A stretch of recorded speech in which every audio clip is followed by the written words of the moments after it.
Welcome, everybody, to a new edition of UFO Man Live. My name is Tim, or UFO Man, and I have a fill in guest host this evening by the name of Rob Heatherly. Welcome, Rob. You're muted. Yep. Glad to be here. Thanks for the invite. You're welcome. Tonight, we have a special guest by the name of Marc Dantonio.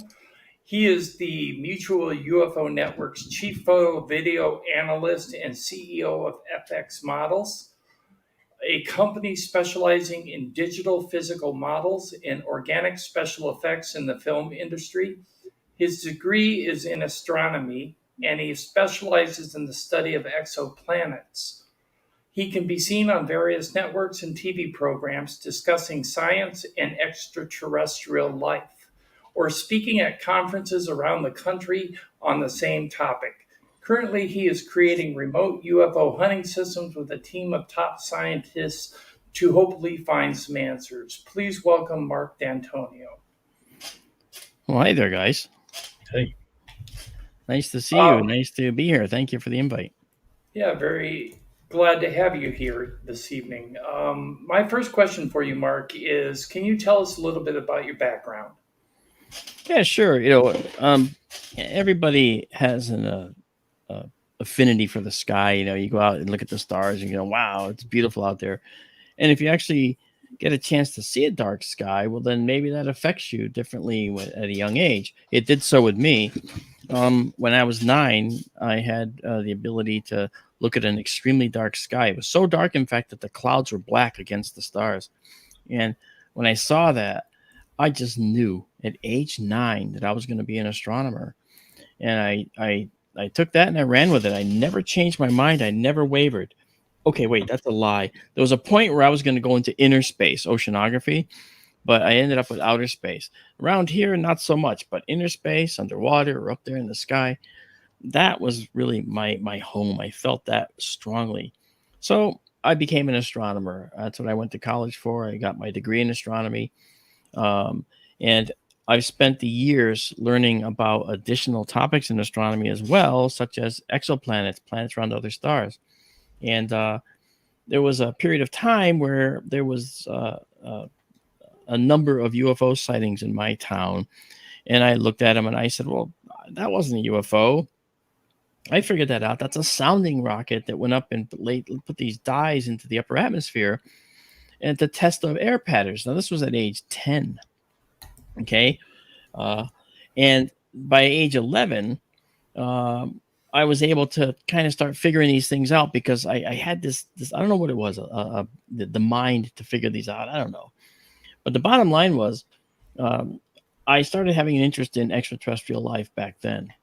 And after having a period of missing time as a child, where I went on a school field trip with a busload of my fellow students, and I don't remember anything about the trip, and they don't remember seeing me. In fact, they asked where I was. At the end of the day, I was walking back on the bus with the same bag lunch I walked off the bus with hours and hours earlier, uneaten. And I was like, when are we getting there? And we had been there apparently all day. I had no idea. It was all gone. That night, I had seizures and convulsions. I had to be rushed to the hospital. And they never figured out what was wrong with me.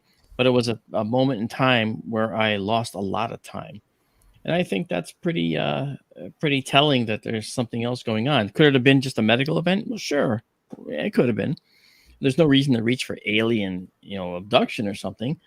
But we can't remove it from the equation because it was really so crazy how that happened. So that sparked my interest in extraterrestrial life. So along with wanting to be an astronomer, I also wanted to be a specialist in understanding the potential for extraterrestrial life and what it would take to actually make it happen.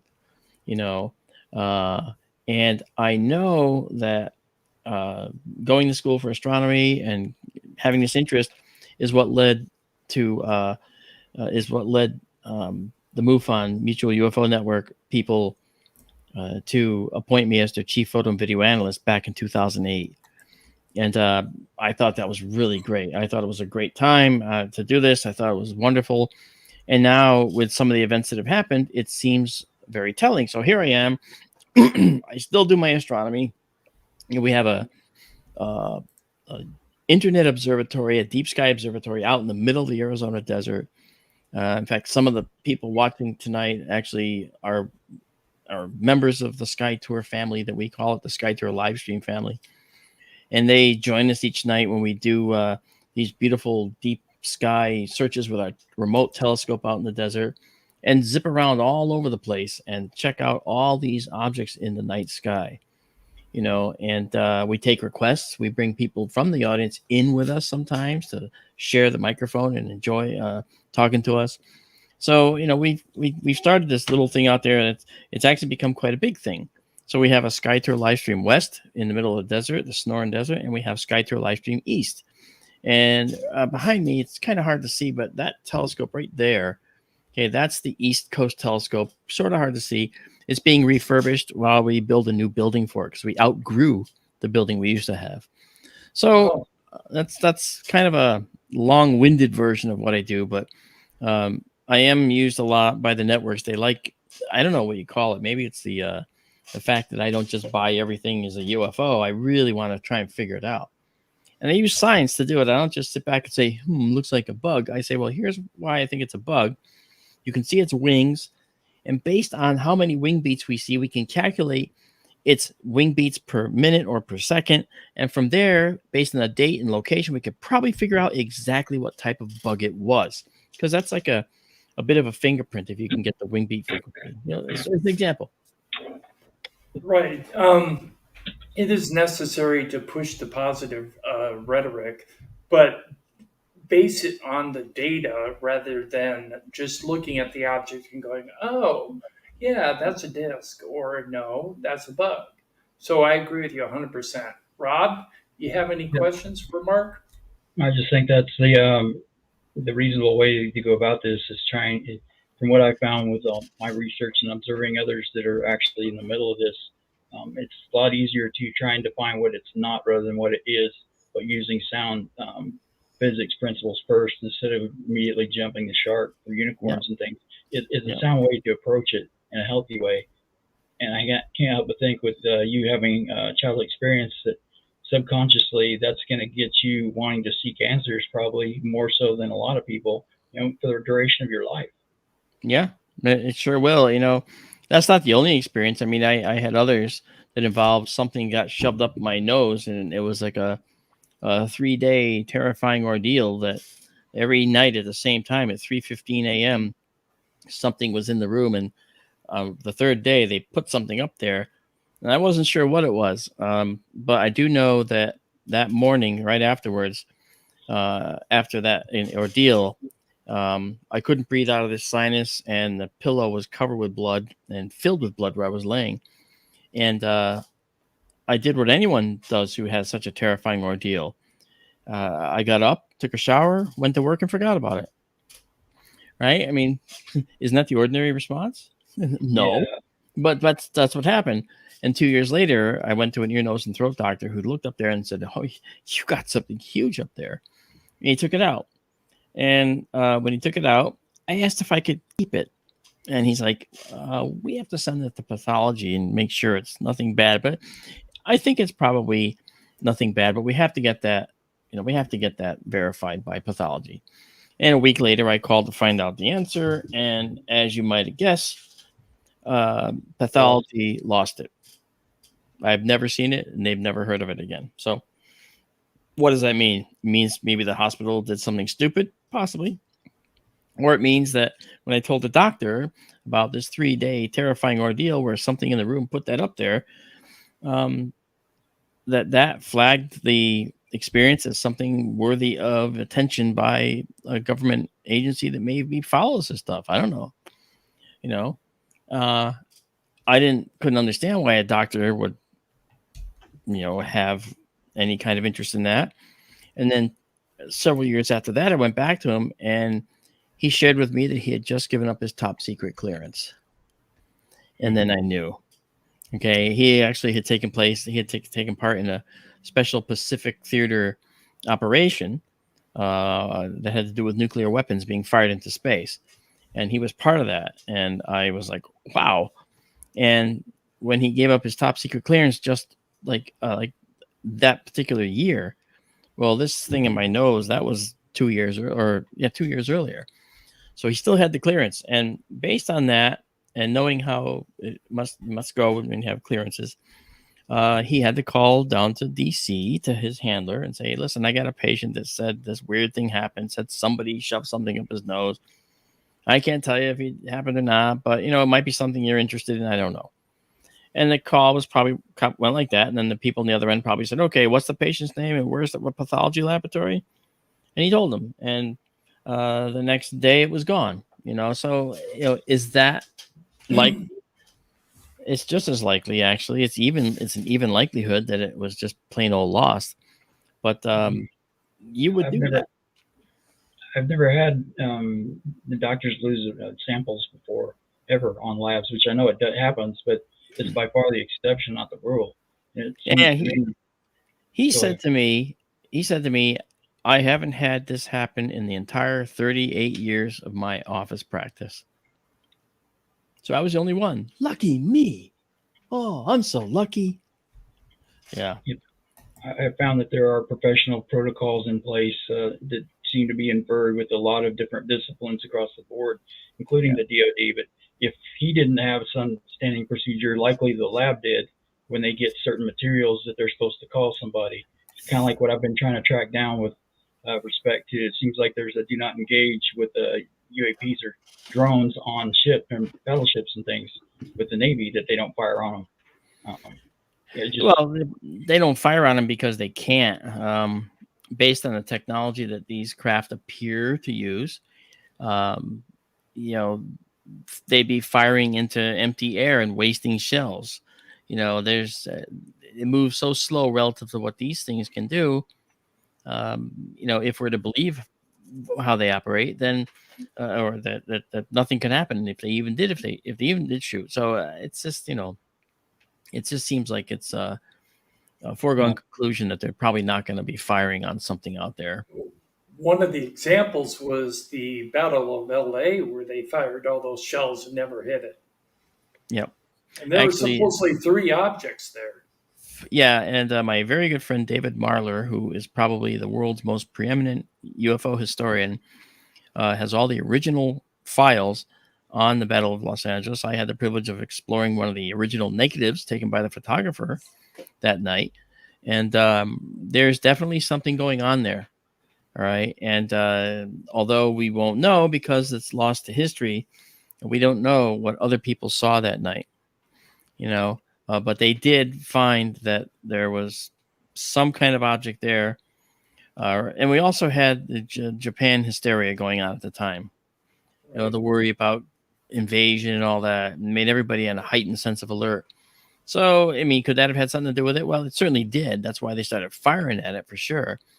But that was an interesting case, the Battle of Los Angeles.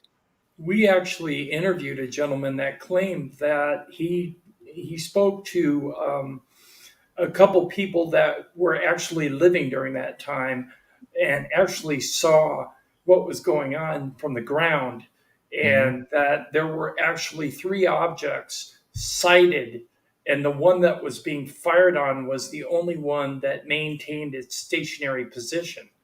And no matter what they did, they never hit it, and the shells just fell to the ground and killed people. Yeah, they did actually. That's true. But as I said, David Marler is the guy to talk to about Battle of LA. He's the guy to, Right. if you haven't had him on your show, you should. Okay. That guy Will is do. a fantastic. Yeah, I'll let him know Okay. Thank you. afterwards. Yeah, yeah, of Thank course. you. Rob, any Seems like questions, Rob? Yeah, it seems like after the Cole incident, that they mandated that the ships don't have just a right to self-defense. They need to take self-defense measures for anything that's closing in on water or air. So with drones coming in and there's such a high, with these rock towers and things, we're seeing such an emergence on conventional battlefields with drones. They have to be able to rule that out with a high degree of certainty to not fire on it. So it seems to me that they've already ascertained a way to designate what is a conventional drone and what's truly anomalous, and don't fire on the anomalous. Whereas they would have to fire back on a conventional drone because they don't know if it's going to damage the ship or not or try to attack. So Well, that's that's a true. conspiracy for me. It's a big mystery, whether anything's going to attack. I mean, the one thing that I think keeps our navies from responding to these quote unquote incursions, if you will, is the fact that these objects are fleeting. In other words, they're there for a second, then they're gone. And that could be the way, and one of your users said it's all conjecture how they operate. Absolutely correct. Absolutely correct. It is all conjecture. But it's conjecture based on science. It's not based on, I just think they have anti-gravity or something like that. In Right. fact, it's exactly not that the way I feel that they operate, which we'll talk about if you wish. But Yes. when we get to it, I guess. But the thing is, what you said is true. They're not going to fire willy-nilly into the air. Basically, every shell that comes out, I mean, those are expensive shells to be launching and lobbing at something you may or may not have be in threat from. So they probably wouldn't do that. Further, because of their fleeting capabilities, where they're there and not there, and they move so incredibly fast, because of that, it's very likely that they're actually having a sit and wait attitude to see what they do. I had a firsthand encounter with that sit and wait thing to see what happens. And basically, they just logged it and then just buried the sighting. Can you elaborate a little bit on that encounter that you witnessed? Sure, this was several decades ago. I can't say exactly when. And I was actually on a U.S. nuclear submarine as a guest. And, some people have a problem with the word guest, but understand that I use that term because that's the only term I'm going to use. Okay. And I was actually not used to traveling in a long sewer pipe with end caps on it. But I absolutely love submarines, and I do a lot of work for the Navy to this day based on my knowledge of undersea submarine technology and so forth, which is where I took my model business years ago. Well, anyway, they asked if I wanted to go, and I said, sure, I'd love to go. And I went, and I didn't realize that for much of the journey, they're on the surface. Well, that's a round bodied craft. It's not a ship that has a V shape in the water. It's round. So it's doing this, and you're in there going like this, and you're like, how much of that can you endure before you start getting seasick? For me, it was about, I'd say 1, 2, 3, 3 minutes. Okay. It took 3 minutes to get me dog sick. And I went and I sat in what's called the sonar shack, a little area off from the main control room, sitting next to the kid who's on the active sonar, listening, passive sonar, I'm sorry, listening. Okay. What I meant was the station was active. He was listening. And as I was sitting there, I was trying to deal with my seasickness. And where I was sitting, the sub was going this way. So I wasn't going this way. I was going forward and backward. It was sort of like a rocking chair, the way the sub was rolling. And then once the sub goes underwater, it feels like you feel now, and like everybody watching this feels. You feel nothing, right? There's an occasional vibration in your feet as the sub goes through a change in the water temperature. It goes through your feet and kind of ripples across the sub. And that's about all you feel. Well, while we're traveling, I'm now in steady water and I'm feeling okay. I'm starting to take a deep breath and let my mind just relax and get seasickness out of my head, because I got a long way to go and I wasn't going to get sick, and especially around some of the officers, that would really be embarrassing. So I ended up just sitting there, and I was almost dozing off, sitting up in the chair. And the kid in the chair who was running the sonar next to me goes, con sonar, fast mover, fast mover. I'm like, fast mover? Oh no, somebody fired a torpedo at us. I'm going to die out here. Why did I come on this trip? Oh, why did I do this? And the executive officer just calmly walks around the corner, okay, from the control room, and says, what do you got? And the kid's facing away from me, so I couldn't hear him directly because it's really noisy on a submarine, actually. A lot of high pressure air, a lot of people talking, a lot of noise of machinery. But when the XO is facing me and he's looking down at this kid sitting next to me, so he's up here and the kid's right here aiming up at him, and I'm where you see my head here, okay, looking at him, trying to think, hey, what's going on? And the kid said something about the bearing and the range, which I couldn't hear, okay? But then the XO says, well, how fast was that moving? Because the kid must have also said something about how long the signal was there, I guess. And the kid didn't know what to do with the fact that it was moving at several hundred knots. And that's what he said. He said, and he held his hands out like this, several hundred knots, sir. But he said it loud. It was more like several hundred knots, sir. And he's like, what do I do? I don't know. Because sonar guys are supposed to be able to classify every single thing they see. They can't have anything that's like, well, I don't know, sir. I don't know what that was. They can't do that. They have to have a classification. He didn't have it. So the executive officer said, okay, log it and dog it. And that was it. And the kid said, sir, yes, sir. Turned back to the screen. It's over. I'm like, wait a minute. You know, I know what these things are. I think I can help out. So I get up, Mr. Confident guy here. See, I was invited to go on a sub, you see, so I'm special, right? As if. I get up to the executive officer, say, sir, I've seen these fast movers. Is there anything I can help you with? He looks at me and he goes, you Dantonio? I go, yeah, yes, sir. He goes, you having a good trip so far? Yes, sir, I am. Let's keep it that way. He turns and walks away. It's like, okay. So I was like, okay, I'll just go sit over here and hide in a corner for the rest of the trip. But I wasn't seasick anymore. No way. You don't get seasick after that. That's like a life-changing revelation that you saw something that moving that fast underwater. Whoa. Now, that was that incident. Now, fast forward about 4 to 5 years. I had to do a job for the Joint Chiefs, all right, a presidential briefing model.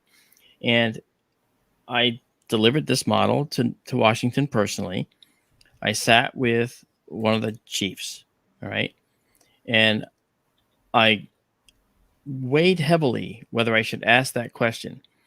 And in my head, I was saying, don't ask that question. Don't ask him that question. Don't ask.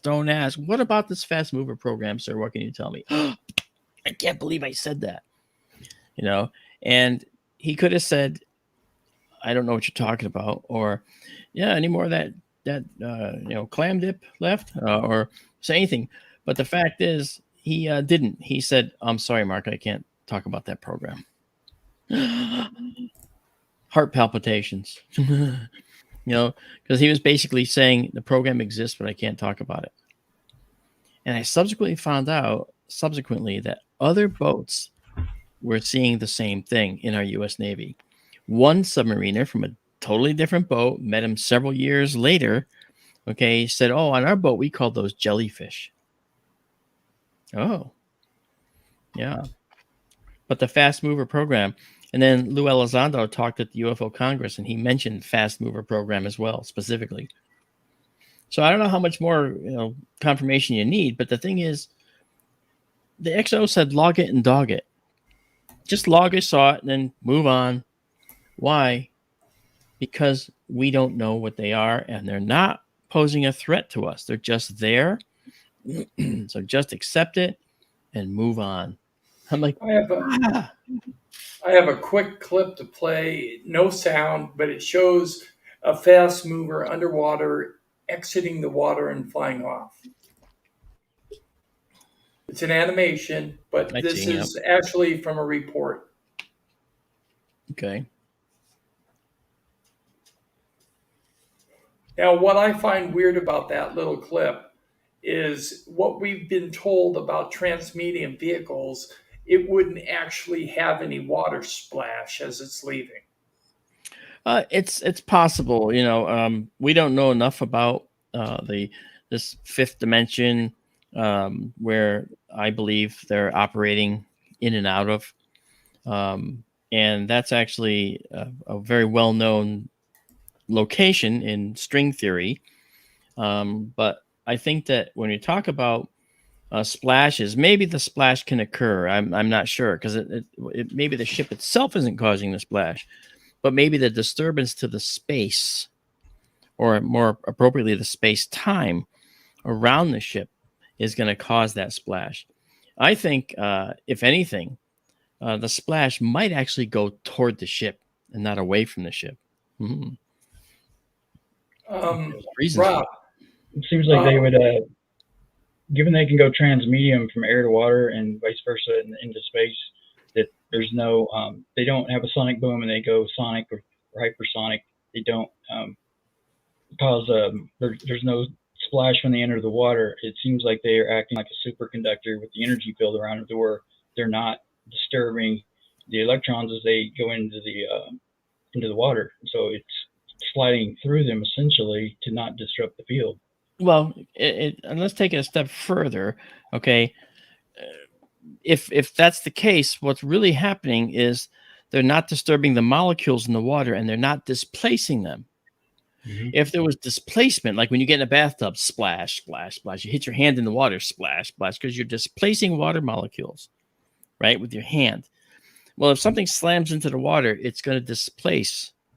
So why wouldn't it displace? Well, that would not displace if it was actually oscillating back and forth between our 4D dimension, that is the X, Y, and Z all moving through time. Those are our four dimensions. That's what we live in. Everything we see and hear and do is done within these four dimensions. But if you jump into the water from this fourth dimension, you're going to make a splash. But if you are actually in another dimension, which is kind of, I won't say next to ours, but kind of with ours, but a different dimension, then you might not, quote unquote, see the water molecules in your craft. Mm-hmm. And you might be able to slip under the water without disturbing the water molecules. But, and this is a big but, once you fully come back into our four dimensions, you will displace molecules and you will cause a splash.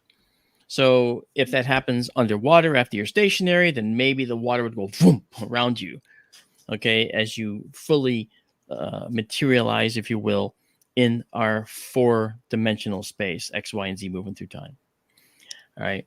So, and that kind of leads to some of the prospects for how these ships can actually fly or maneuver and or navigate. And those techniques also explain uh, the visual data that we see from UFOs. Now, I'm an astronomer, and I can tell you that every reported physical observation of a UFO can be explained in astronomical terms. Okay.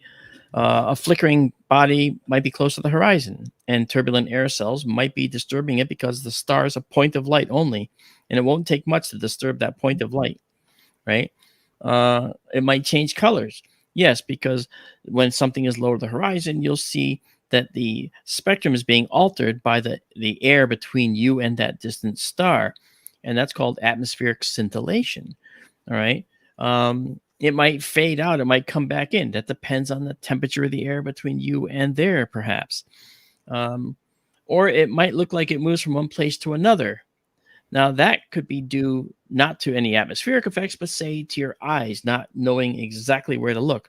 That's called the autokinetic effect. So we have science to explain why these things might look this way. But we also can't deny and can't exclude other possibilities, you know? And so the methodology by which UFOs actually operate might be responsible. There's a chance, and so we can't exclude it. Just like Avi Loeb said, with Oumuamua entering our solar system and leaving our solar system, you got to really understand that when the object left our solar system, it didn't leave in a way that was consistent with just an ordinary object following the gravitational, well of the sun and moving on out. So I think that that revelation, that difference in how it operated, is why Avi Loeb said it could have very well been an odd looking asteroid or a pancake shaped asteroid, which is what he thinks. But because of what it did, we also can't discount the fact that maybe it was an extraterrestrial probe. We can't discount that fact. And that became the basis of Project Galileo, really, because they start the Galileo project to try and find objects that are showing these types of strange behaviors. So that that science is catching on. that Uamuamua object that you're referring to Yes. actually looks like the same objects that encountered those Russian cosmonauts or that Russian probe that was destroyed near what was it, That Phobos? That was Phobos. destroyed. Yeah, they showed long objects. Yeah, the only problem is Oumuamua might look long, but that's because you were seeing it like this. It was really a very, very flat pancake Mhm. shaped object. Gotcha. So that I'm not sure about the Phobos probe. I do remember that when the Phobos probe died, but then again, if you look at the Russian success chart, the only nation that has had the real success with Mars is us. Right. Not many other nations have been able to successfully navigate to Mars properly. We've got the best record on that by far. So, could it have been an ordinary failure of the Russian space vehicle? Yeah, it could have. And because of that, we can't just embrace this theory Right. that there was some ship out there. I saw the picture. Right. Um, Far from convincing. There's so much more it could be. Right. Yeah, There was a lot of speculation surrounding it. There was. There was. I'd heard. Rob. Well, I had heard that it got a 20% more kick around the sun than it was supposed to. It tightened up its perihelion, where Yes. it turned in and accelerated much more so than what they calculated, and that Avi said that it was parked in space, so it couldn't have been a natural object because our solar system ran into it, and things in motion tend to stay in motion. He said if it were cast out by a sun from a different solar system, it should have still been in motion, and it wasn't. He said it was parked out in space, and our solar system ran into it, head on, basically, to give it the speed that it did, and then it was perfectly calculated to kick around our sun on a perihelion. That's unheard of. Well, That's yeah. I mean, did you read the book Extraterrestrial by no, Avi? Okay, because it you know there was a lot of reasons why objects orbit the sun. Now, our solar system is in motion around the galaxy, right? And uh, we have 150 billion stars, a lot in our solar neighborhood. Um, but if this thing was out there, based on its speed, it came in from above our solar system, then came down through and went back out, and that's pretty cool. And so it could have been moving beforehand. It almost certainly was moving in some way beforehand. I don't know the specifics, but it's possible based on the speed that it moved around the sun. You can calculate what its speed might have been prior to being captured by the sun's gravity. But where does that capture start? Well, if you think about it, we've literally got uh, the gravitational tug of the sun reaches out hundreds and hundreds and hundreds of astronomical units from the sun. Okay, we have a swarm of cometary debris, almost 1,000 astronomical units away from our planet, or away from our sun. Okay, and our planet, and so Oumuamua could have been much, much further than that. And as our solar system was making its way around the galaxy, it's possible that it drifted into that sphere of influence of the sun and ended up getting tugged in. How long was it on its way to us? Well, I guess we can calculate based on its speed. We could figure out that it's been out there for millions and millions, billions of years, probably. And its surface was sort of a dark red, best as they can tell. That's usually the color of deep space interstellar objects that have been baked by extreme amounts of radiation and ultraviolet energy from powerful stars. I think that's pretty cool. You know, I also heard That the is one very with cool. Avi Loeb. They had suspected if that came in, it was the first. They were trying to say in public that it was the first interstellar object that we've ever encountered. But when Avi had that's right. suspected that it wasn't alone, 2014 there was a That's right. 1,000 pound object came in and hit the water off the coast of New Zealand. But when you look back through the records, the velocity that it came in, we hit it almost head on. He said it was like it was being shot from a gun. It had much higher velocities than any solar asteroid would have had. So Right. He calculated that was 1/20th of the mass of what it would have had originally when it was kicked out of a solar system. So he was hypothesizing that maybe it was intentionally shot at us at the angle that it was, and why he wanted to try and recover it Yeah. to test that theory. I think that'd be great. I would like to see them find it. Yeah. He Okay, said they what got I'd it like down to, to I'm sorry, go ahead, Rob. Go ahead. No, Well, I interrupt. Go ahead. I was told that they had it down to a 10 square mile area that they knew where to look based on the calculations. And it was only the second time that they had verified that it was an interstellar object. So he thought that that wasn't a coincidence, having both of them in such close proximity. And now we've got this third object, but they're pretty confident that one, the Bernstein comet, is not interstellar. So, Well, Okay, I want to take a step back a little bit.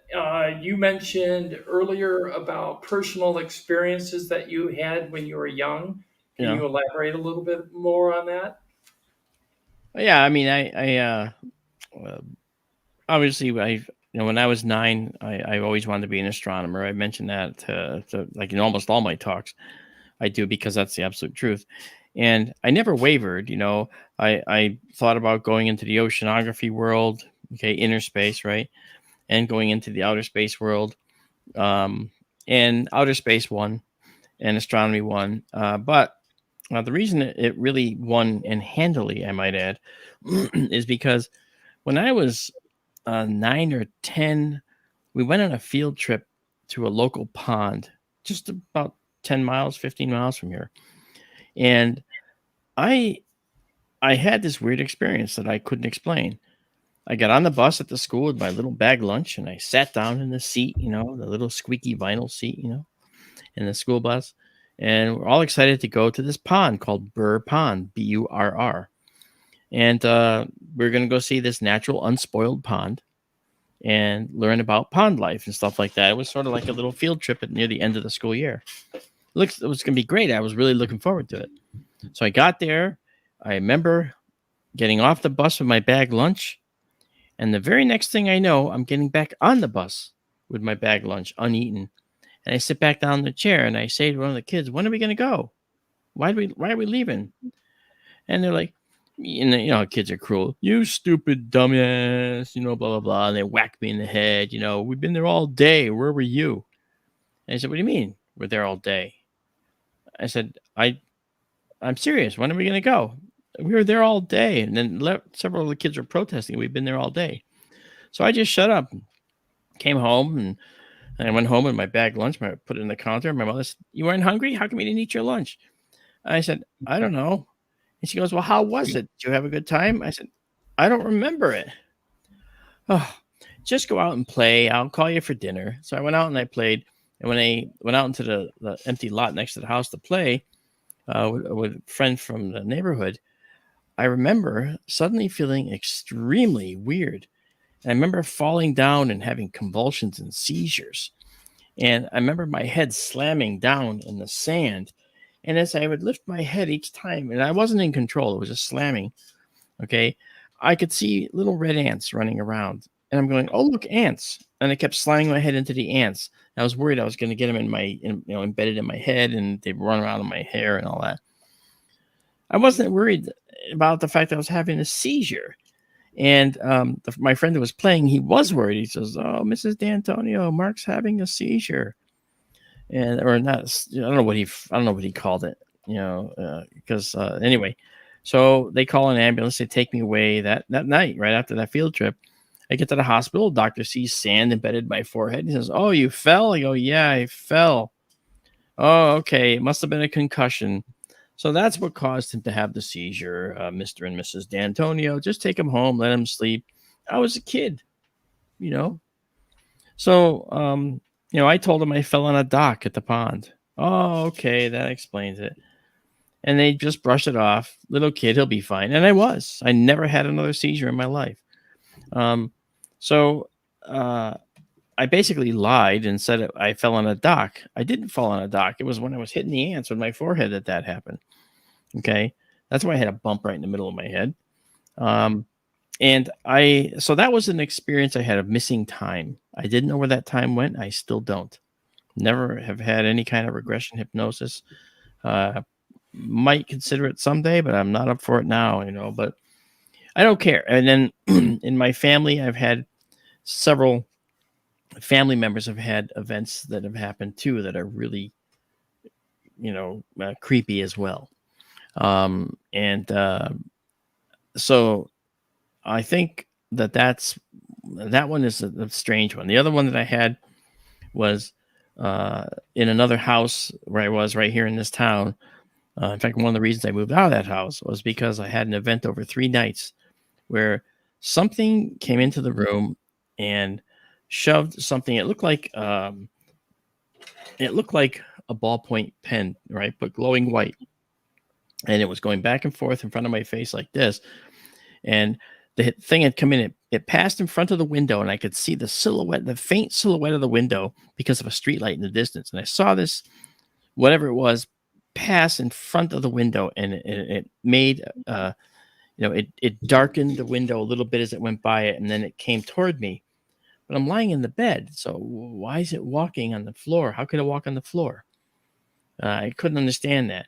And it extended a hand, which kind of looked kind of softer than mine, but bigger fingers, like this. And then it started moving back and forth under my nose. And the reason I couldn't really observe it too well is because of the fact that my eyes were frozen and fixed forward. I couldn't move them. My ears were shut off. I couldn't hear anything at all. I could just see, but only in that direction. I couldn't do that. I couldn't move my eyes. I couldn't move my eyes in any way, shape, or form. I couldn't turn my head. Now, I'm well aware of hypnagogic states where you're kind of in that sleep paralysis. In fact, I use it for meditating. It's a very, very calm state to be in. But so waking up to that wasn't such a bother until I realized I couldn't control it. Something else was putting me there, I thought. And so something, shoved something up this sinus, and I must have fought or something, because suddenly it was morning, and I was on my face down on the pillow and I couldn't breathe. When I pushed off the pillow, where my face was full of blood, and I was literally drowning in my blood. I was trying to inhale blood, which is why I woke up. And I don't know what that was, and I ended up getting up, getting rid of the pillowcase and the pillow because it was soaked through. And I did what anyone would do. And I mentioned this to you guys before. I did what anyone would do in a situation like that, where they've suffered such a traumatic thing like that. I got up, took a shower, went to work, and forgot about it. Isn't that what anyone would do? Yeah. No, Hardly. it's not. It's not. So why did I just totally negate it as like not a big deal? Clearly, I don't have that answer. Okay. But I will say this. It took 2 years for me to go to an ear, nose, and throat surgeon to have him look up there. And when he looked up there, he goes, wow, he says, you've got something huge up there. And he took it out in the office after numbing and all this stuff. And he couldn't believe how big this thing was. And it literally occupied a huge portion of my left sinus. Okay. And when he took it out through this little tiny hole, I felt like Arnold Schwarzenegger in Total Recall. Get it out. Pulling this big giant thing out. He said, call me in a week. I'm going to send it to pathology and I'll let you know what they find. He says, I don't think it's anything to worry about, but just to be safe. Okay. So I called him a week later, and I answer, the woman answers the phone. Hi, this is the doctor's office. I go, hi, it's Marc Dantonio. And, oh, hold on. Doctor has to talk to you. He said you might be calling. Like, oh, no. I said, it had to be bad news. I'm thinking, oh, no, what was it? It wasn't just a benign thing. He comes on the phone. He says, oh, hi, Mr. Dantonio. First of all, not to worry. It's probably benign. Okay. So we're going to call it benign and go with that. I went, oh, so you don't have the results yet? And it's like, I'm hearing crickets, right? And I'm like, well, what happened? What were the results? And he said to me the exact words that I'm about to say. Well, he goes, this has never happened in 38 years of my practice, but the pathology group has lost it. Oh, okay. He says, but it's probably benign. Now, why would they lose it? Why would that be?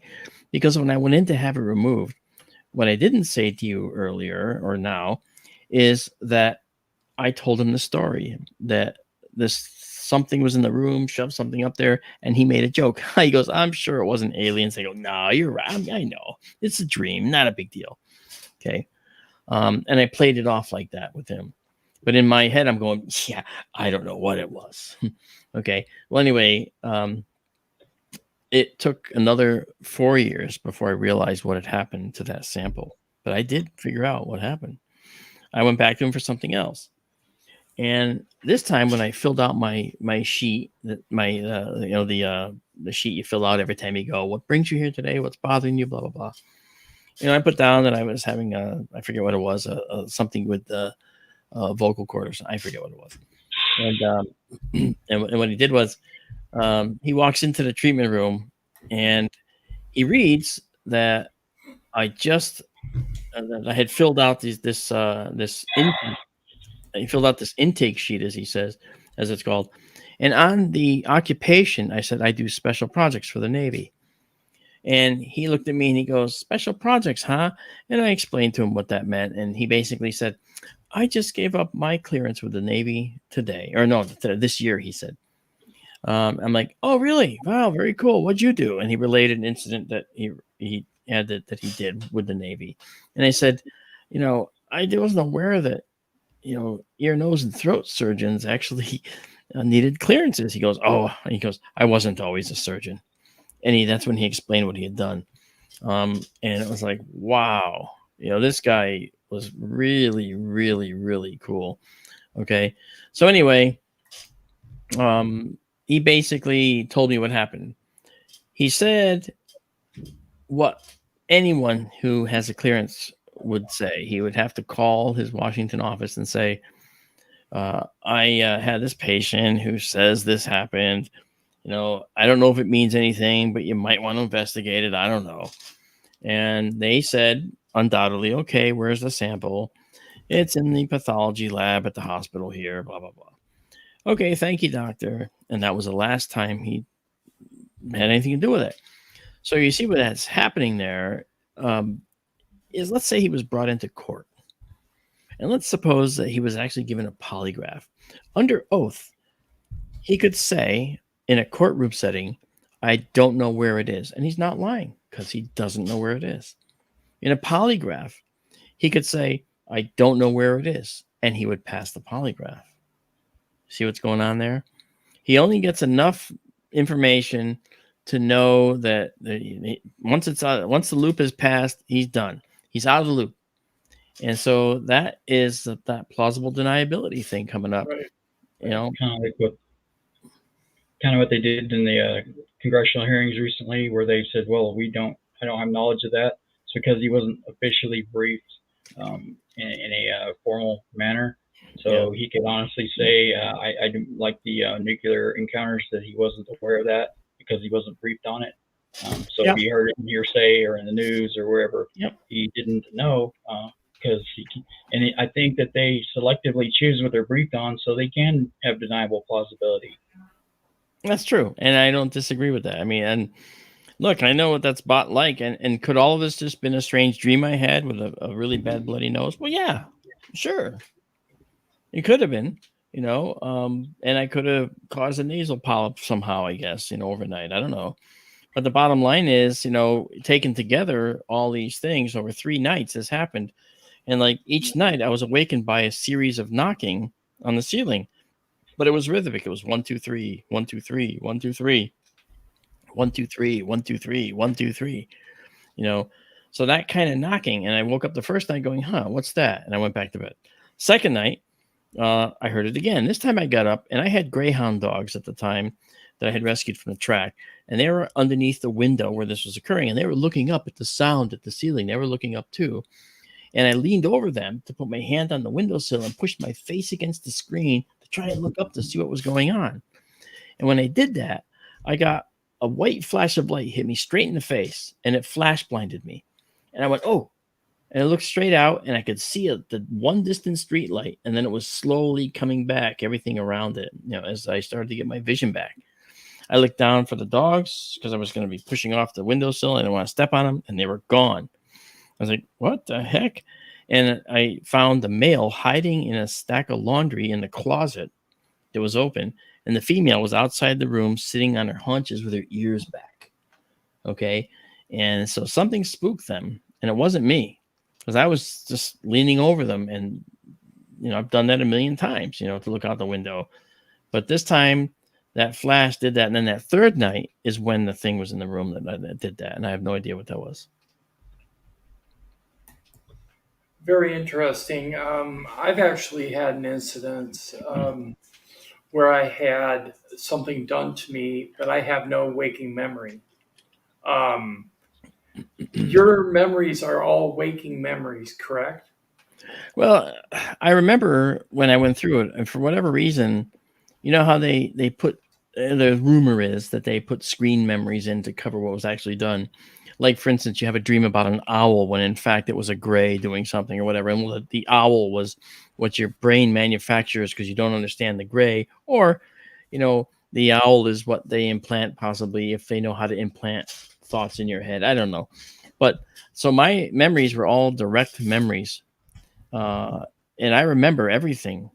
And that's something that's really interesting. I had surgery about 7 years ago. And after the surgery, I woke up, I was in a coma. But in that coma, I was wide awake and totally cognizant of everything going on for 5 full days. Right. So I was completely locked into my body, couldn't move, couldn't talk. I was blind. But I could hear everything going on, every single thing going on all around me. And I relayed those conversations. And you know what the doctor said? Somebody told you those afterwards, after you woke up. You couldn't possibly have been awake. Oh, no, that isn't true. I was wide awake. See, so different people remember different things for different reasons and in different ways. And in my case, I remember all the things that have happened to me except that missing time. So I don't know what that I, was. I have no missing time, not that I'm aware of. You Rob? don't want it. Like I said, they don't know how anesthesia works, and it's different for everybody as to what rates they need. They try to observe. Basically, if they start moving on the table, then they give them more gas or whatever it is to keep them under. So it's not an exact science, and some people, do have are conscious and awake, but paralyzed while they're having the procedure done. And in Oh, yeah. some instances, they can actually feel the pain of it, but they can't scream, which is horrible. Yeah. I mean, and it's IV, it's an IV. It's not gas anymore, but, Yeah. But the IV is generally metered to put them deeper under or whatever. I don't have any conscious memory at all of the surgery. I just remember being in the coma afterwards, and that was. I mean, what's weird is I actually. And this is gonna sound strange. I really enjoyed that part of it because I literally was an isolated head. Now my body didn't work. I was quadriplegic at the time, and my eyes weren't functional, but my ears worked. But I knew I was going to be fine. And that's a whole nother story about why. And I knew that this was going to be for me to just explore this moment. I mean, in my mind, when I was totally just a head in a jar, like in Futurama, okay, um, I could hear everything going on, but I could also visit every single point in my life, just like I was calling up a file on a computer. And I could relive that event and go through this all over again. It was amazing. It was really amazing. It was like instant memory. And when as I woke up, as I was coming out, they were bringing me out of this coma. I could feel that slipping away, and I was like, "No!" I literally said, I was screaming in my mind, "No, put me back! I'm not done in there," you know. And when it came out, I came out, and I was like, "All right, well, now it's all gone."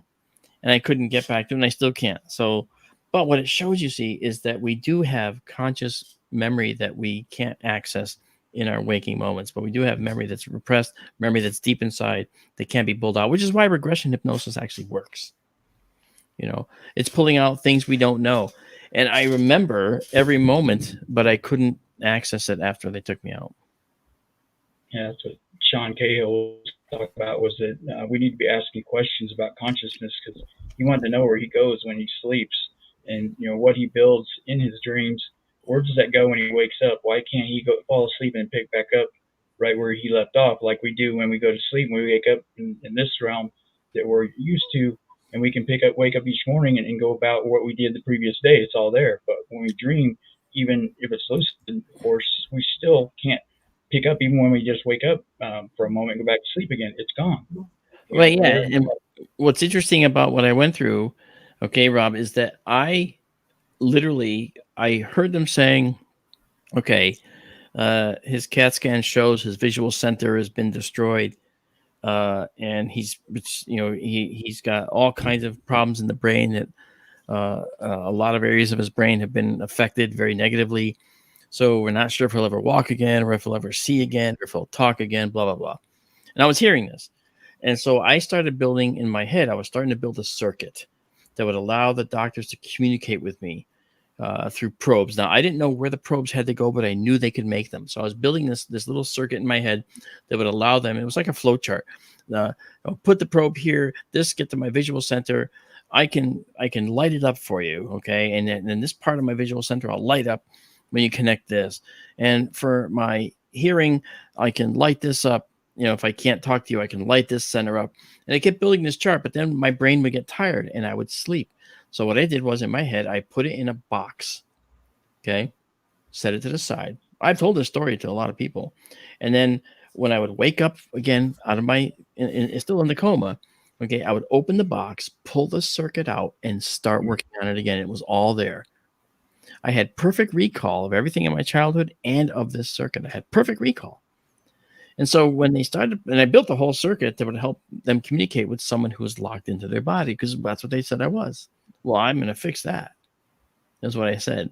Well, then as they pulled me out, my perfect recall was going away and my box was getting more fuzzy. And I wanted my box to pull that circuit with me, because that was very valuable to me. I just spent 5 full days working on this. And they basically were pulling me up, pulling me away from it. And I was yelling in my head, put me back, put me back. I've got to get back to all these things I'm doing. I'll come out when I'm ready, is what I was trying to say. But they kept relentlessly, they yanked me back, and I lost the entire box with everything I'd been working on, and all my instant recall was gone. But it's still in here. It's still in here somewhere, and I know it's there. However, I did proceed to heal my brain, and they didn't think I'd ever see again. But I have 98% of my sight back right now with very, very mild deficit. Unfortunately, that deficit is exactly where it shouldn't be, for doing some very, very fancy model work. But I got every motion back. I got all my body back. And I did it by healing my brain and rerouting all the pathways. I actually got nominated for a TED Talk to do about this to a neurologist, because I didn't do it yet because of COVID. But the way I healed my brain, I think, is something that many people can do. It's not just me. It's just everybody can do this. The cardiac surgeon who worked on me basically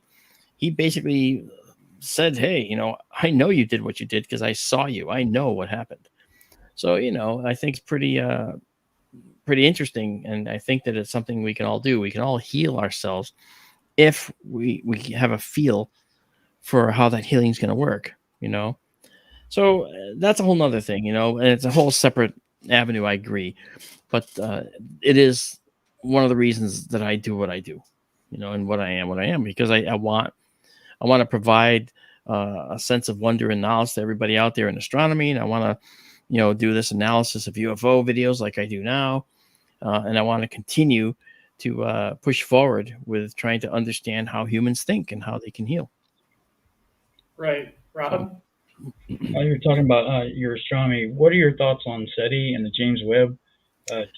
Looking for life out far away, but they're not turning it internal with the resources. I do think that we need to be looking out in space. There's a lot out there we need to learn about for research. But in respect to UAPs or ultra-terrestrials or whatever you want to call them, we do need to train some of that inward that they need to be focused on, because, like what you said before about the Mariana Trench, there's so much about this Earth, and especially our depths of our oceans, we don't know anything about. Right. They need to be exploring that and looking for answers, just, just as much, if not more so, than looking outward, because we've got evidence, indications inward that there might be something here. Yeah, that's interesting because going to James Webb. James Webb is an infrared telescope. It looks at the heat being given off, but it looks all the way into the far end of that infrared spectrum, and it's a huge width that it can look in. It can see back to galaxies right after they were formed, which is something the Hubble could not do. Um, and that's a whole nother thing. But the James Webb is also going to be looking at exoplanets and exoplanets that may have an atmosphere. And if they have an atmosphere, the question we have as carbon-based bilaterally symmetric beings, the same on one side or the other, is there a planet out there that can host life like us? It's maybe not going to be like us. In fact, it won't be like us, but it would be carbon-based life, right? And if it's carbon-based life, then it's probably going to use oxygen to generate energy in its systems. And so, what do? Every single probe that NASA has launched to the outer solar system, inner solar system, to Mars, okay, has been ostensibly on the surface designed to look for signs of life past or present. Okay, because we think in the end that there could be life elsewhere. And the James Webb is no stranger to that thought process. In fact, it's going to be looking for life elsewhere as well. But how? See, the James Webb is infrared. Well, the lines of, say, oxygen that you might see in the atmosphere, well, those are contained in lines that are called telluric lines, lines that are actually in the visible part of the spectrum where the James Webb doesn't see. So how would it ever see oxygen? The way it would see oxygen is really clever because oxygen atoms collide in an atmosphere. Okay, they'll bounce off each other, and every time they do, they create secondary components, secondary resultant molecules and properties in the atmosphere that the James Webb can see because it's an infrared signature that it creates it. So depending on how many collisional products are seen from colliding oxygen molecules in an atmosphere, it'll tell us pretty much how much oxygen is in an atmosphere. And if it's diatomic, O2 like we breathe, and think about this, we found planets like Mars that have 98% carbon dioxide. Well, we can't breathe that, right? However, we can convert the carbon dioxide to O2. In fact, the Perseverance rover did just that quite successfully with its MOXIE experiment, the Mars Oxygen In Situ experiment, where it actually, a car-sized battery-sized object took in 98% CO2 from the Martian atmosphere, and out the other end came O2. Oxygen that we can breathe, that we can use to make fuel for rockets, for solid rockets or liquid fuel rockets.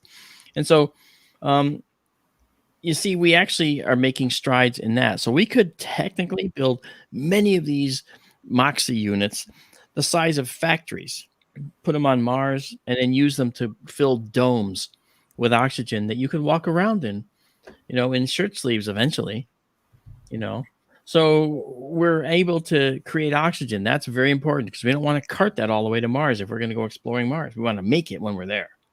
Okay. And that works on Mars. Doesn't work on the moon. On the moon, we'd have to use something different. We'd actually have to generate oxygen out of the soils and work on reactions to create the oxygen from the soils, which is something we can do because it turns out there's a lot of water on the moon, H2O. And that O is a very important part of making oxygen. It's one atom of two required to make O2. Now, the reaction is fairly complicated, but the bottom line is there's water on the moon, and that can be used actually to not only have drinking water for any astronauts, but to make oxygen as well. So there's ways that we can do these things. And the fact that we're doing this tells me that there's going to be an alien race out there somewhere in the universe, and it's looking at us the way we're looking at them, wondering if there's somebody else out there. And if they've got several million years on us, which is actually not unlikely, then maybe they've already figured out how to see our pale blue dot from some distance, right? Carl Sagan called us a pale blue dot. And that's what we are, a pale blue dot, And if they, like the blue of my lights, well, if they actually see that then they know that they would look at this planet and look at our atmosphere and say, there's O2 in this atmosphere. And they might have more sophisticated ways to detect it, but the James Webb with our crude technology can detect O2 in an atmosphere now, right? So if they have more elaborate ways, they'll find oxygen in an atmosphere. And then they'll say, hey, let's go there. And the oxygen that built up in our atmosphere, okay, that oxygen started building up 2.5 billion years ago. So we've had conservatively 2 billion years of oxygen building up in our atmosphere. And not only that, we've been visible out 2 billion light years from the Earth to anyone watching. And if there's a race that's that advanced, they certainly would know we're here. And if they saw that there's oxygen and they're carbon based, they might certainly say, let's go there. And that could explain why they're here at all. Don't you see? So it really comes down to, other races, other alien civilizations looking for life like them or carbon based life in general. What do you think about fast radio bursts? Oh, yeah. Fast radio bursts are interesting. I do work for Gaia TV, and one of my stories I had for them for one of their news segments was on fast radio bursts, or FRBs. Now, imagine that you get a signal coming into a radio telescope, and it lasts only a few milliseconds, but it's of sufficient magnitude or intensity that you say, wow, this is a huge signal. Where is this coming from? And then you find out it's coming from several billion light years away, maybe 10 billion light years away.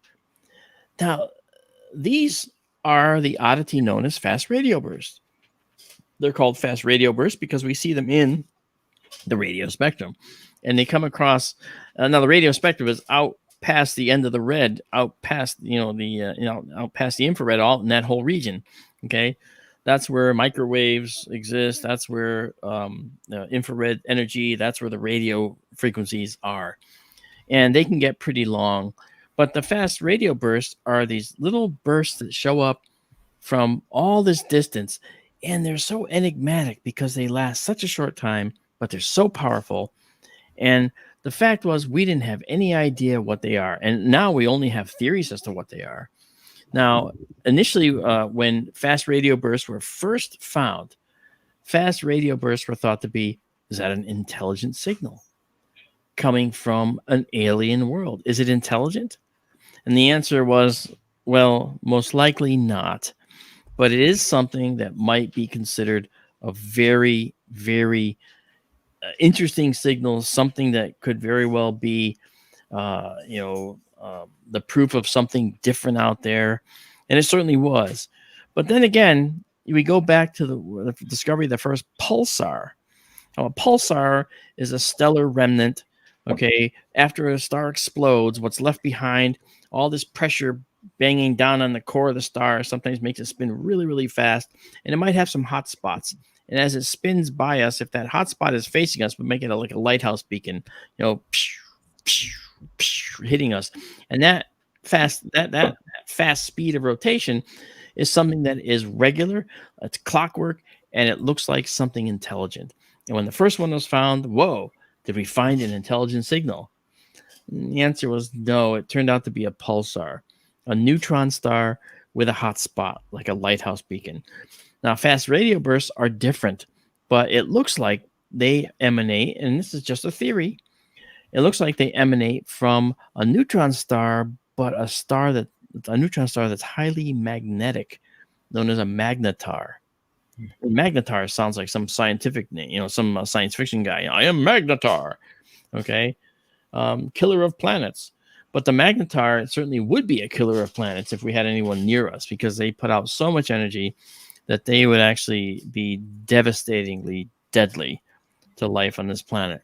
But the magnetar has an atmosphere around it, like all neutron stars, and that atmosphere may have layers that kind of magnify signals coming out of the magnetar, and when it reaches a certain threshold, it just goes boom and pops through. All right, that's sort of the easiest way to explain how a fast radio burst might operate. We don't even know for sure. And that would actually serve to amplify it many millions of times at the source, back and forth, until pow, it punches through and you get this millisecond pulse. Trouble is, if that's the case, we wouldn't expect those to repeat, because that is a lot of buildup and takes a lot of time for that to happen. So the next question is, how come we see repeating fast radio bursts from the same source of the same types of energies? That's the mystery. We don't know. And I love astronomy for this very reason. Yeah, space is quite huge, so we really don't understand the parameters of space.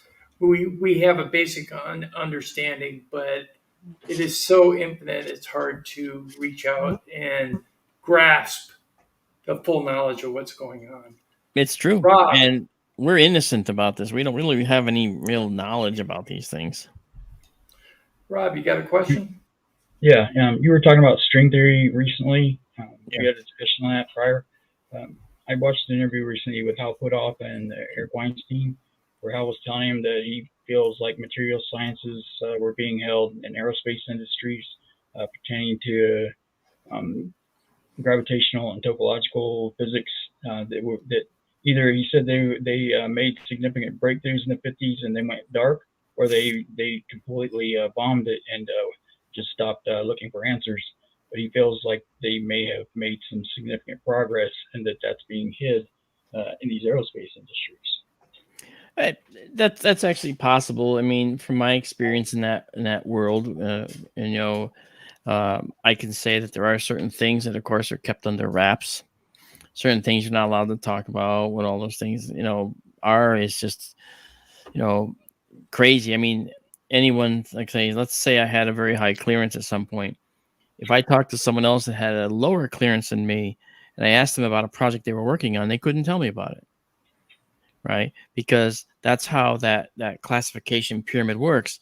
You don't get knowledge just because you have a clearance. For instance, you have to be in that program, read into the program, and then from that point forward, you might get knowledge, but you may not even get the whole thing. Again, that whole concept of need to know, okay, is a real thing. If you don't need to know, you don't get to hear, basically. Right. So I know that does happen. As far as advances, I don't know. I mean, theoretically, the way these UFOs work is really interesting to me. And, another guy you should talk to is Bob Schroeder. He's a good friend of mine. He's also, he wrote Solving the UFO Enigma. I have his book here. I have our book here, The Populated Universe. And I think that when we talked, I talked to him just recently, and we talked for like an hour or two. And I was trying to get a further, deeper understanding of where he was going with his thoughts, because I believe what he was onto for how UFOs actually work was really interesting. And I think that they actually use string theory, to be honest. In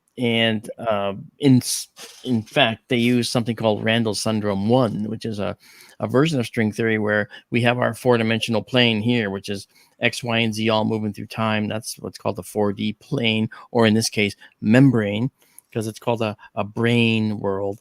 Okay. And the other end of it, on the opposite side, is what's called the Planck membrane. Okay. And in between our membrane and the Planck membrane is this intervening location called the bulk, like bulk produce, BULK. And it's highly warped. It's highly warped in this construct. So much so that the further you go into the bulk from our membrane, okay, the shorter distances become between you and everywhere else in the universe, and the slower that time actually works. All right. And when you look at how that can be utilized by UFO, think about this. UFOs are round, right? And if you think this concept is boring, talking about UFOs, then you actually aren't listening, because when UFOs are round, the reason they're round is because I think that these are particle accelerators. Okay. And we have round particle accelerators. And every time we curve particles around the channel to make them go all the way around, what does that mean? It means that we're making these particles go faster and faster and colliding them with other particles to generate other particles as a result. That's what the particle accelerator does. Now, in this particular case, this spacecraft, if you will, or this traveling ship, again, if you generate a certain type of particle with certain types of energies, what you might discover is that you're generating a particle that actually likes to live in this warp space in between the Planck brain and our membrane. Yeah, I know this is a lot to take in. Bear with me. So imagine you're in the 4D world. You got a UFO sitting here. It generates these special particles that live in this bulk area. Okay. As you generate these particles and sheet your ship with them, okay, the ship is going to be pulled into that intervening space, that bulk we were talking about. And as it goes further in, distances to other things get much, much shorter. And the time that you take to get to them slows way down. So, in effect, if you're looking at it from over here in our membrane, you watch a ship do that. What's the physical effect you're going to see of a ship going into and then out of the bulk like that? Okay. Blinking in and out. Blinking in and out, color change, fading, appearing to go from one place to another relatively fast. Because remember, distances are shortened, time is slowed down. So from this particular point, if the ship re-enters, and oscillates back and forth, it might look like it's going like this all over the sky. And as I said before, that could be explained by the autokinetic effect with their eyes, or the ship could actually be doing this. Now, what are those particles that the ship could be generating? Those particles are a very, very interesting particle that the Large Hadron Collider, right, that Rene Cruz was talking about here just a moment ago at CERN, knows about and have been trying to generate. And they're called Kaluza-Klein states, okay, or KK states. And these KK particles, also known as KK gravitons, right, those are gravitons, if gravitons even exist. We've never seen them. Like gravitational waves, we have light waves, we have light photons, right? Well, we have gravitational waves, we know that. Now we just have to find the gravitons, the gravity particles. If those KK gravitons exist, if we generate them with our ship, we're going to get pulled into the bulk. And then when we come back, we can be going anywhere we want, because as we go into the bulk, we have all these exit points and entry points back into the universe. We could travel light years in a relatively short time. Now, there's a discrete amount of time it takes to go places, right? The distance from here to Alpha Centauri has been likened to be kind of like about like a 25-mile drive, and that's really fast. But if you're doing this by going out into the bulk, now you're in this highly warped area, and now you can punch back in on your way to Alpha Centauri. Do that a bunch of times by oscillating back and forth. Next thing you know, you're at Alpha Centauri. So this stuff is pretty interesting. And the concept also is, when you look at the UFO, they seem to be floating. Sometimes they seem a little bit unsteady, and they seem to flutter like leaves a little bit. Why are they doing that? It can be explained by this process. How? When you generate these KK gravitons and sheet your ship with them, because those gravitons are so much more powerful, remember the warped bulk? 10 to the 16th times more powerful than our earthly gravitons when you're out here at the Planck brain.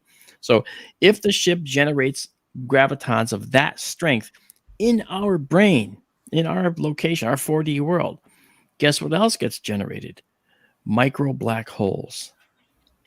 Known to exist, not science fiction. And if the ship can sheet itself with these micro black holes, which only last a split second and then they're gone. Okay, but if it keeps generating them, the effect is they're there. If it generates these micro black holes, guess what those black holes do? They absorb the Earth gravitons from our planet. And what does that mean? It means that the ship doesn't allow gravity from our planet to get to it. Hence, hovering UFO. This is also why many ships are seen to rotate, because potentially we're looking at like a gyroscopic stabilization, or maybe they're spewing particles as they rotate.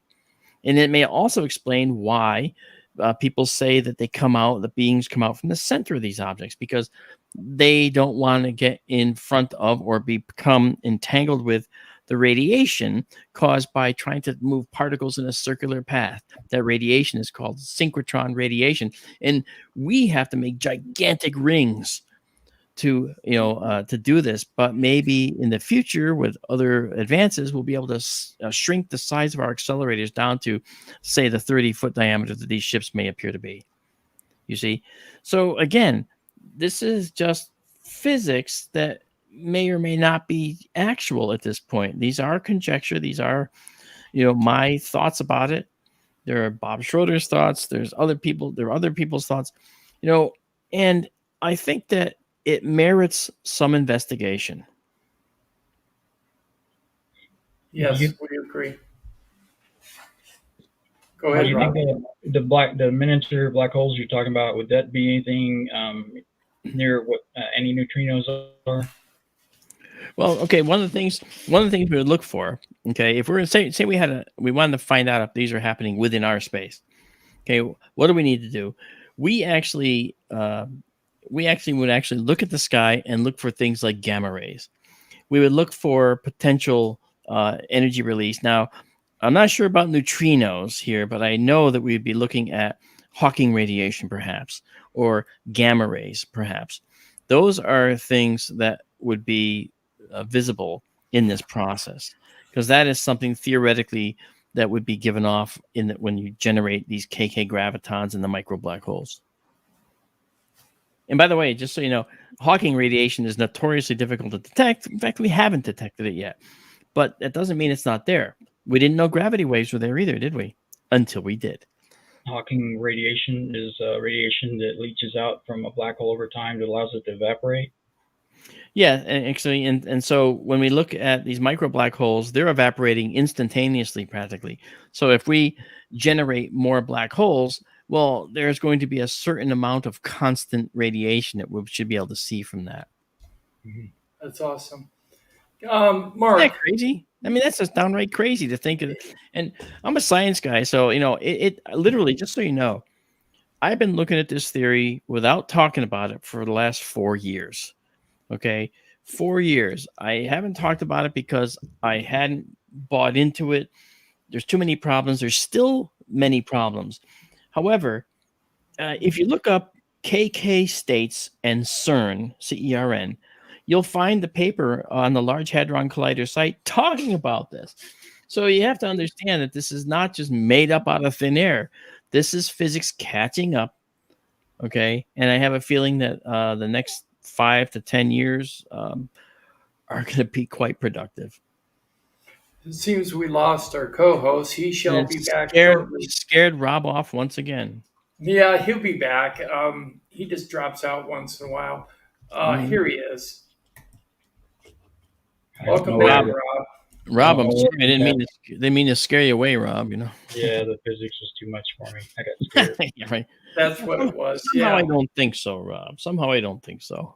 Hey, Mark, can you let everybody in the chat know, and also in the who are watching online, where you can be found online? Yeah, sure. My location actually is my website is www.fxmodels.com, like FX, the letters F and the letter X, models.com. And I'm also there you go. And I'm also at Sky Tour live stream with Marc Dantonio on YouTube. We do the live Deep Sky Observatory on clear nights. In fact, I'm looking at the weather as we speak, and if it's clear out there tonight, I'm going to do it. It looks like we have a thunderstorm rolling through, and I'm not going to risk opening the building right now. But I actually run the entire telescope and the entire system 2,500 miles away from here in Connecticut in this bunker. It's pretty cool. And I have people from all over the world joining us, including many of your viewers tonight who happen to be here. And I actually think that, you can also find me at MUFON.com, MUFON. And you could write MUFON or call MUFON and find out more. If you have anything you want examined or analyzed, I'm happy to do that for you. I'll be in Roswell at the end of the month speaking at the conference down there. I'm going to be right on its heels. I'll be in Denver at the MUFON Symposium, where I'm doing 3 different talks. Training on Thursday, I'm teaching people photo and video analysis. Friday, I'm doing a workshop on smartphone apps that you can use to look at cool things in the sky and do other things with UFO studies. And then Sunday, I do a main speaker talk, which is this talk on KK gravitons and how UFOs actually work. So One of the people I collaborate with, Tom Reed, is going to be at both those I know conferences, Tom. We're good both friends. at, both at Roswell and also at the MUFON Symposium. Yep. And I will be represented through him at the conference because I'm not able to attend. But Okay. there will be a presence of UFO Man at both conferences. Fantastic. Tom Reed and I are good buddies. He's a really good guy. His story in Massachusetts and the story of UFO Monument Park are a good one. Right. We have a comment in the chat real quick. I just refuse to believe that after 60 years, we are still trying to move things with rockets. I just refuse. Elon wasting all that money on rockets. Xavier Gamer. Yeah. Javier, I have to tell you, I'm right with you, but you have to understand it's only 60 years. And the next leap has to take place with different ways to produce energy. Again, it's all about the amount of energy we can produce. Chemical rockets have a certain threshold, and above that, we don't have access to yet because we don't have the energy generating technologies. What are they? Well, I can tell you right now, nuclear fission, okay, which is splitting atoms, doesn't do it. Okay. Nuclear fusion, on the other hand, could. And yes, we're always 10 years away from nuclear fusion. I get it. But we are actually closer. And there are some break even points being reached in experiments overseas with fusion reactor setups. Keep in mind that trying to maintain a reaction that runs hotter than the center of the sun is difficult because we don't have any materials that can contain such a reaction for any period of time. They get obliterated and melted. So we're doing them in microseconds or even nanoseconds of time to do these reactions. And that's very important. It'll come in time. There's no doubt about it, but it's very important to understand that if we get the energy, then we can do these kinds of things and we can look away from rockets. There's some exciting propulsion technologies, but they're kind of slow to ramp up, like the EM engine and things like that. And I like all that stuff, but I'm looking ahead to the fusion technology because a fusion reactor inside of one of these UFOs is actually enough to generate these KK gravitons we're talking about. All right. And if so, it's enough then to allow us to oscillate in and out of the bulk and move to all these different places.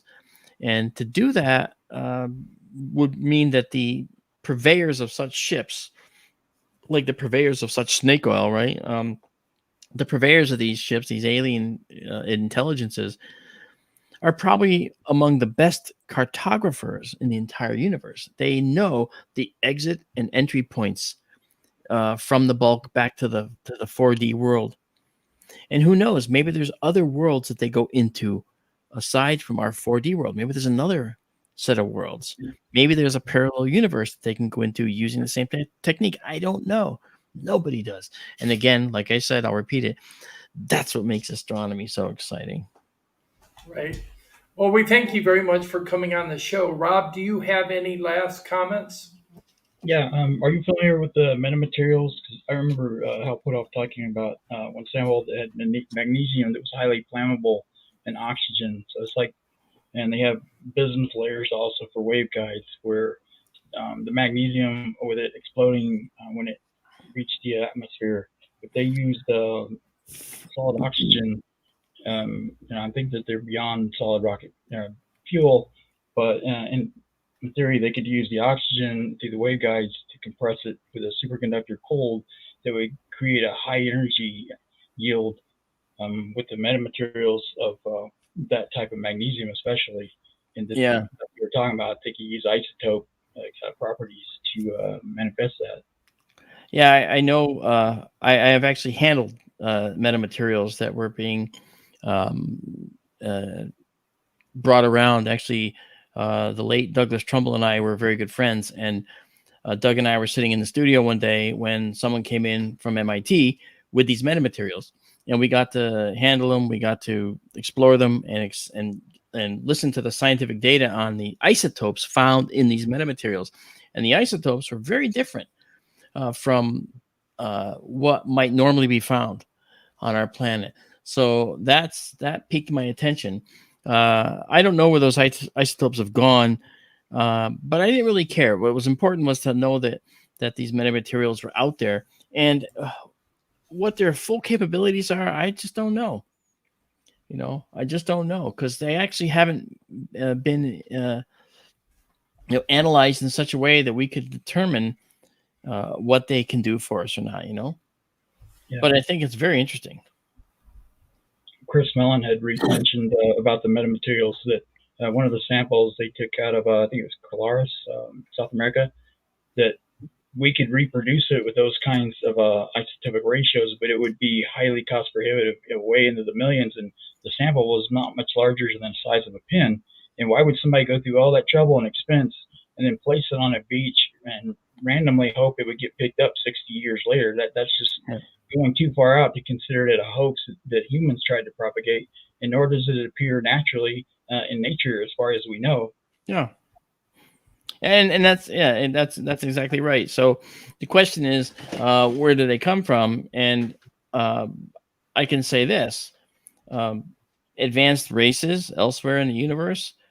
I can tell you that they may be advanced, but they're not infallible. Mm-hmm. They're not gods. They're not going to be unable to be harmed. If they had no fear from us whatsoever, then they would just appear right in public every day. Who cares? Yeah. Because if we can't touch them, but we can hurt them. And that's why they're so elusive, I think, is because they know we can hurt them. Just like you're not afraid of ants, but an entire colony of fire ants, you'll run, right? You'll run because you know that in mass they could kill you. See, Right. so and they're just ants. So yeah, that's why I think that an alien species has difficulty with us too, because they know that in numbers we can hurt them. And I Right. think that's also why they take us one by one and they do these potential abduction things that they do. Right. Yeah. Okay, I gotta thank Derek Tiffin for becoming a YouTube member on the UFO Man channel. Thank you very much, Derek. Okay. Very cool. Well, guys, this was I great. think it was all the wealth of knowledge that you brought to us this evening, along with Rob's very understanding of what's all being said, has added a great deal to the channel tonight. I want to thank you both. I hope so. Yeah, he seems to know what he's talking about, doesn't he? Yes, he Appreciate does. that. He's a Yep. very good co-host. Yep. Okay, we're I've got one. gonna. Okay, go ahead, Rob. Concerning the shadowing of nuclear assets, both civilian and military, what are your thoughts on that? Because they basically put out neutrinos. It's the only source of that on the planet, and anti-neutrinos. So do you foresee that maybe they're considering that a threat, or that they may be even harnessing some type of energy source from those assets? Yeah, that's a good question. I sat with Bob Hastings for a good long while some years back to talk about problems such as that and observations such as that, and uh, there's really no way to know for sure. Clearly, clearly, our technology has piqued interest. There's no doubt about that. But for what reason, we don't really know. I'll tell you right now, and this is not going to set well with the people who think the aliens are here to help us, for instance. I don't think they're here to stop us from destroying ourselves. I don't. I think they're here as scientists, just like we study elk up in the Yukon, but we don't save an elk that's foundering in an icy river. Okay, we let nature take its course, and I think that's what an alien race is going to do with us. You know, and say, yeah, well, that planet had a lot of beings on it at one point, but then then they destroyed themselves. You got any more pizza? You know, like I mean, it's going to be that kind of mentality. They're not even going to think about us in that regard. And you can't assign our morality to an alien race. Mhm. We have a morality that they may not Right. have. Because I think Right. that part of the problem here, to both of you, Tim and Bob, is that we might be dealing with biological robots. Okay. AI. Yep. Clones, right? That are AI created. I mean, we create robots in our own image. We've got one at the space station right now. It's a gold helmet. Hey, it's only the upper body and torso. But you know what? That is something that we do. And you look at Boston Dynamics, what they're doing, you look at the Japanese creating a lifelike human being that looks real. All right. Sooner or later, the AI is going to get to the point where it can think for itself, possibly, or at least be programmed to appear to think for itself.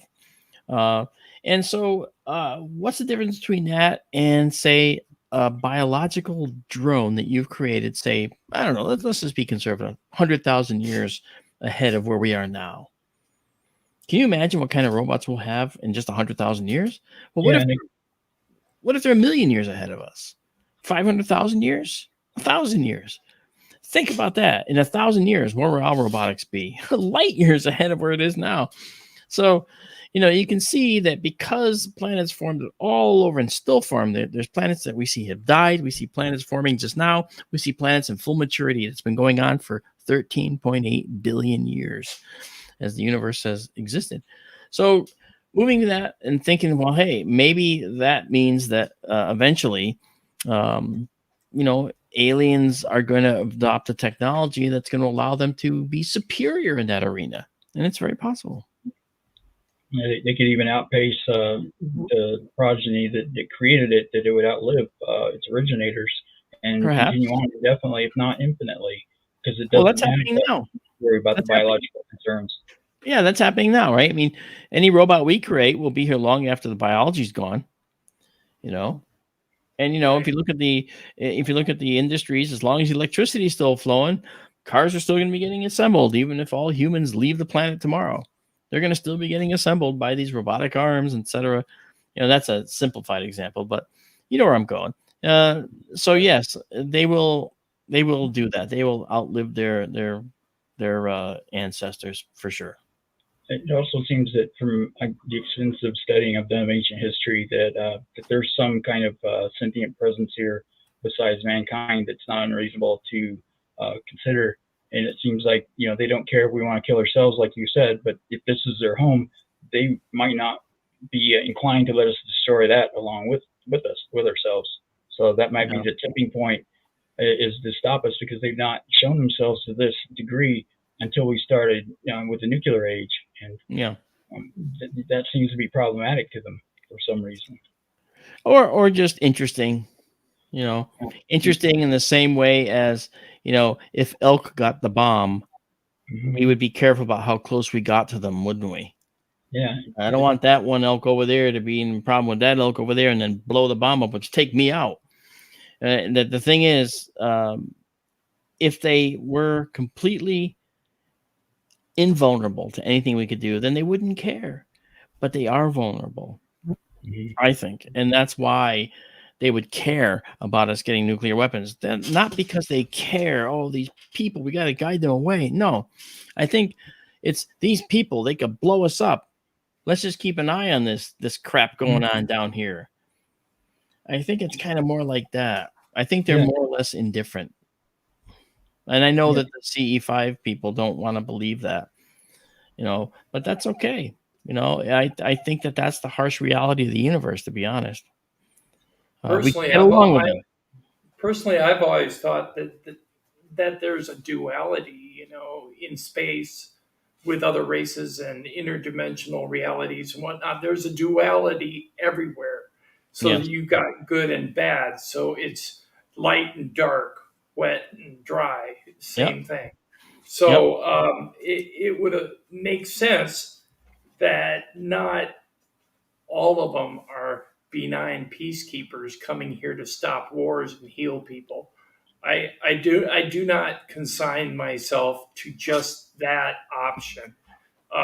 In regards to are they here to help us? I agree with you. They're not. They're here observing or being scientists or whatever, taking a visit of some kind, a vacation. Because have they ever stopped a war? No, No. the answer is no. They may have actually. Who knows? They could actually have started one, without meaning to. I just think I think, okay, that it comes down to the fact that an alien race that might be observing us, they're observing us for a reason. As I said, they found another planet with oxygen in the atmosphere. They're carbon based too. They probably didn't go through the same. I'm sure they didn't go through the 5 major extinction events that we went through to be just the frail, exo, beings that we are. Okay, we look and act just the way we do because of all these extinction events. Had any extinction events not uh, happened, then maybe we'd look a lot different. Let's look at this. 252 million years ago, it was the Permian period. The Permian period saw a rise in creatures that might become mammals. But then there was a major extinction event which killed off 98% of life on the planet. That extinction event was what looks to be a major volcanic eruption in what's now called the Siberian Traps. It released so many gigatons of carbon dioxide into the atmosphere that the temperature on the planet rose 21 degrees Celsius in a short period of time. That killed off the animals in the ocean. It killed off the phytoplankton, which made oxygen. It killed off a lot of creatures. The temperature changes were disastrous for ecosystems that depended on a delicate balance, and 98% of the life went away. However, there was one life form that actually pulled through and became a dominant life form for millions of years. And that was the what then became the dinosaur. The age of the reptiles began. The age of the dinosaurs began at the end of that Permian period.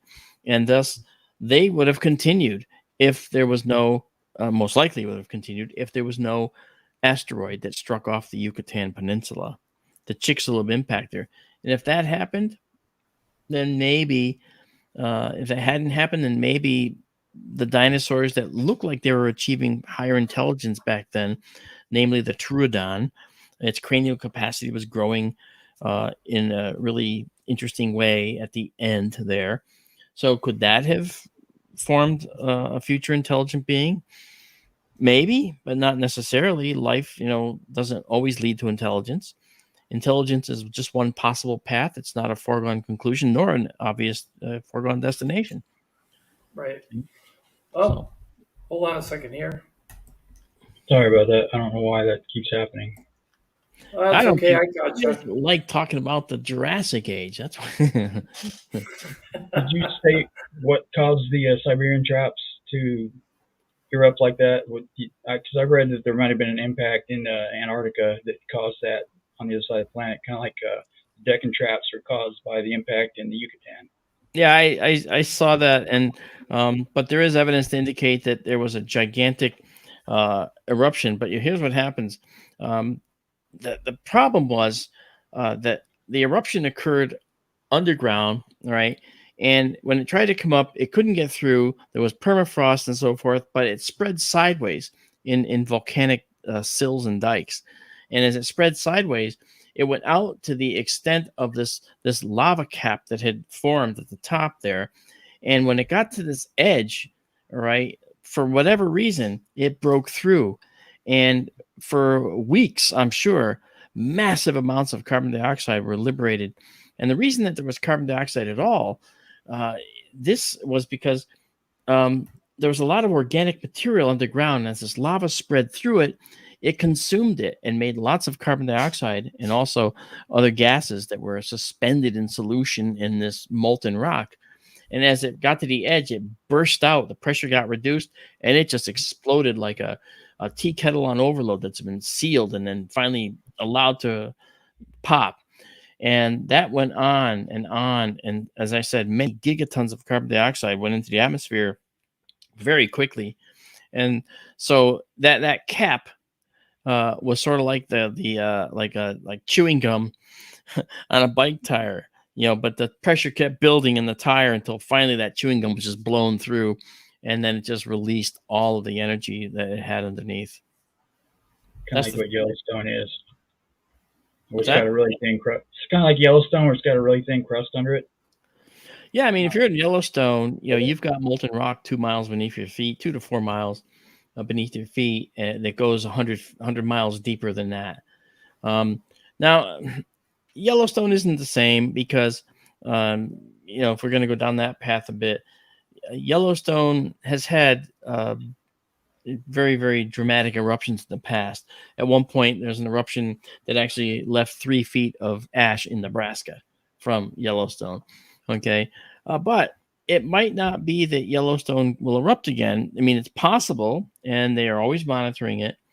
And everybody you talk to who's into the Yellowstone conspiracy says they're hiding it from us. There's all kinds of tremors going on right now. And I got a hold of one of those cases and discovered, wait a minute, those aren't tremors from volcanic activity. Those are tremors generated by sloshing of water in the lake, especially the lake water going into the west thumb of that lake, because there are strain gauges at each end of that location, and it's those strain gauges that were going off.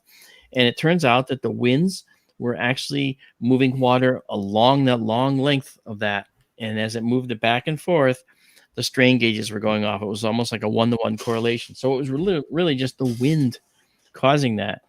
And the Yellowstone conspiracists, they don't want to hear that. They want to hear that it's doom and gloom and we're all gonna die. I don't believe that either. But Yeah, I don't believe that either. Um, I think I science do. prevails. I do know that some countries have thought about bombing Yellowstone and setting it off, but I don't know how much they would have to use to do that. Um, I A substantial amount, because people don't understand that volcanoes can't be set off just by a nuclear weapon. There's an island, a volcano, Cumbre de Vieja. I think you're familiar with it. Okay. Um, and that one just erupted right in the Canaries, and I was following it online. I was talking to geologists and stuff about it. But there's another one um, called Fogo, and I think it's Fogo. It might be Cumbre de Vieja actually, but that might be it. Actually, Cumbre de Vieja I think is the one. And what happens is there's a gigantic slab of rock that appears like it could slide like an avalanche into the ocean. Much of it was already in the water, but as you know, when you're in a puddle, if you move your hand like this underwater, you're going to push water up and make a lump on the surface, which is going to then spread out.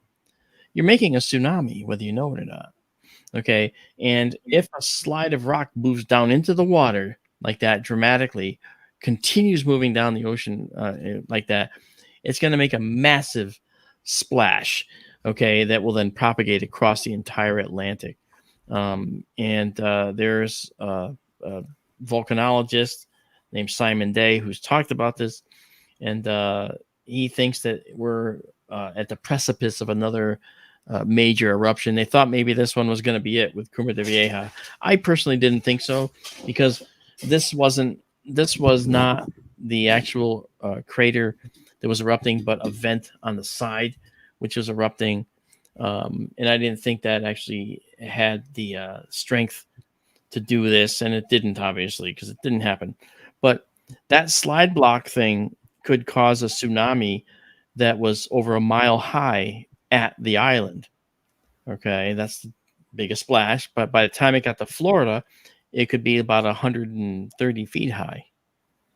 And by the time it got to Connecticut and Virginia, it could be anywhere between 33 and 40 feet tall, in terms of the run up. What they say, the run up is the water just keeps coming in and getting deeper and deeper because a big giant water column moving inland. And how far in would that go? Well, with Florida, 133 feet, that's significant. significant distance. Orlando might get washed away, and it'll reshape the East Coast for sure. A lot of economy would stop. So there's a lot of theories about what could actually happen. Might it happen? Would it happen? And when you talk about nuclear weapons, one of the things that I was talking about was the fact that other nations have been exploring that volcano. Now, why would they explore that volcano? Maybe they're exploring it because they're scientists and they want to explore it. But maybe they're exploring that volcano because they want to look for the vulnerabilities. They want to look for this big slide block to see if your idea might work. Maybe we can trigger a avalanche that would cause this mega tsunami. This type of stuff has happened before. So it's possible that there's nations doing that. But again, the science isn't exact. And the thing is, if they were to set it off and it didn't work, what do you think would happen on a global stage? Right? Oh yeah, they'd be gone. They would actually bring down a world of hurt upon themselves. Right. Okay, so we want to thank everybody in the chat and everybody who watched online. I want to thank everybody on the panel. Rob Heatherly for filling in as a guest host. Thank you, Rob. And to Marc Dantonio for sharing his gracious amount of time with us and his immense knowledge. We really appreciate it. Any last comments, guys, before we sign off? I tremendously appreciate being here tonight, guys. Yeah, it was great to meet you, Rob. You too. And if anyone wants to know about the evolution of life in the universe, you can pick up The Populated Universe on Amazon. It's called The Populated Universe. It's available in many formats: Kindle, small paperback, large oversized full color book. It's yours for the picking up if you want to on Amazon. Check it out, guys. Go to Amazon. Check out his books, Marc Dantonio. Thank you very much, and thanks to everybody online. Also, I want to thank all our subscribed members: JB, Anthony Reese, Jennifer Adamek, Dab6 Gaming, Surgery 68, Jeff Garvey, Mr. DB Cooper 77, Donna McFadden, Nanine 001, and Occam's Razor. If you want to join the channel, it starts at $1.99. Would be much appreciated. And thanks to our new member who signed up this evening. And have another interview coming up next Saturday with one of our own on YouTube, Anthony.